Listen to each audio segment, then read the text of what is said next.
Continuamos en Primer Plano y en este caso para hablar acerca de los cuidados de la voz. Este instrumento tan importante que tenemos cada uno de nosotros y que muchas veces no sabemos lo valioso que es. Para ello está con nosotros la licenciada Priscila Portillo Mongeli. Ella es especialista integral en terapia vocal, docente e investigadora de la Facultad de Medicina de la Universidad Nacional de Tucumán.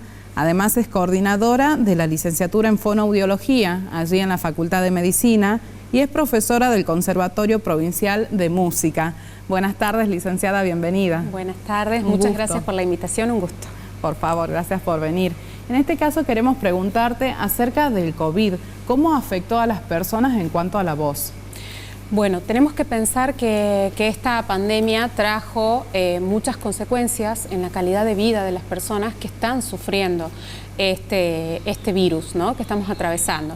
En primer lugar, tenemos que pensar que el COVID es una patología que ha afectado el sistema respiratorio en muchos pacientes. De hecho, es una de las complicaciones más frecuentes que tienen los pacientes que padecen de COVID, y que luego de atravesar el virus quedan muchas secuelas en los pacientes que pueden dividirse en diferentes tipos de sintomatologías. Una de ellas tiene que ver con la respiratoria, y claramente asociado a esto vienen los problemas en la voz, ¿sí?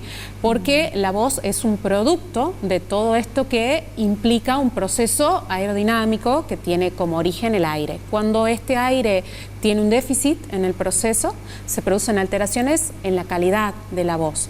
Entonces, a esto tenemos que sumarle que hay personas que están durante mucho tiempo, por ejemplo, con respiradores o que han sido traqueotomizados. Claro. Y en estos casos, la voz se altera de una manera muy importante, ¿sí? Entonces, estos pacientes tienen que recurrir a rehabilitación, ¿sí?, respiratoria y foniátrica, para poder recuperar su voz. En algunos casos, todo lo que se pueda, ¿sí? No en todos los casos se puede en un 100%.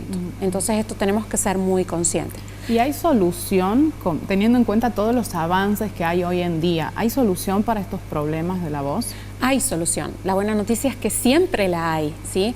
Yo siempre les digo a mis pacientes que siempre es posible mejorar, ¿sí? Después de padecer cualquier tipo de patología que afecte al sistema fonatorio, siempre es posible recuperar. Esto implica cierto compromiso, cierta conducta por parte del paciente y, por supuesto, tiempo, ¿no? El cuerpo tiene un tiempo para poder recuperarse. Este virus es un virus que afecta en gran medida al organismo en general, ¿sí? Entonces, actualmente contamos sí con muchos recursos, recursos que tienen que ver no solo desde el área foniátrica, sino también desde el área kinesiológica, por ejemplo, para poder dar respuesta a todos estos pacientes que quedan con secuelas, en algunos casos muy graves. Claro. Y en el caso de los cantantes, ¿tienen que hacer algún entrenamiento de la voz en particular o especial para poder mantener ese nivel? Bueno, en el caso de los profesionales de la voz, en general, podríamos hablar de los locutores, de los actores, sí, de los cantantes. Nosotros tenemos que pensar que son personas que tienen un entrenamiento particular, ¿no?, que tienen un uso de la voz particular que es un poco más extremo, vamos a decir, que el resto de la población, y que viven de esta herramienta, ¿sí?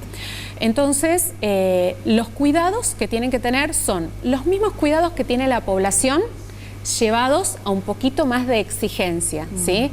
En estas personas que, por ejemplo, tienen que cantar un concierto o tienen que dar una conferencia, es importante pensar que las pautas de cuidado no solamente son las ejercitaciones, sino también las conductas que tienen que ver con conductas de la vida cotidiana, ¿no?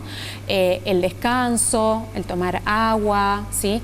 El poder, yo siempre digo, hacer economía de nuestra voz, que si no es necesario que hablemos, lo mejor es que no hablemos, ¿sí? Parece algo muy obvio, pero en realidad nosotros terminamos de realizar nuestra tarea hablando, salimos, tomamos el celular y mandamos notas de voz, hacemos llamadas por teléfono. Claro. Todo esto tiene que ver con la economía vocal. Y estos son los elementos que particularmente se trabajan con los profesionales de la voz, y mucho más si han atravesado un proceso como este, donde hemos tenido algún tipo de insuficiencia respiratoria y todo el sistema queda resentido. Y siguiendo esta línea, ¿qué consejo puedes darles a las personas en general para que mantengan un cierto cuidado con su voz? En primer lugar, el primero de los cuidados es prestar atención a la voz.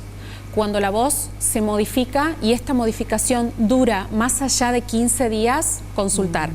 ¿Sí? Claro. Cuando hay cualquier tipo de alteración, porque uno pensaría que si me quedo sin voz, lo voy a tener en cuenta. En realidad, cuando uno empieza a sentir cambios en su voz, fatigas muy frecuentes, ¿sí? Cambios que implican cosas muy pequeñas de la vida diaria, tenemos que tener en cuenta que a la primera persona que tenemos que recurrir es al médico otorrinolaringólogo, ¿sí? Entonces, que quede claro esto de que después de 15 días de cualquier alteración en la voz, consultar, ¿sí? Y el otorrino es quien va a evaluar primero físicamente al paciente y va a determinar si es necesario o no alguna conducta terapéutica.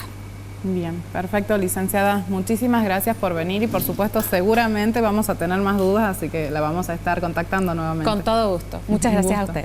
Por favor. De esta manera estuvimos así hablando acerca de la voz y también los cuidados que son necesarios. Hacemos una nueva pausa y enseguida continuamos.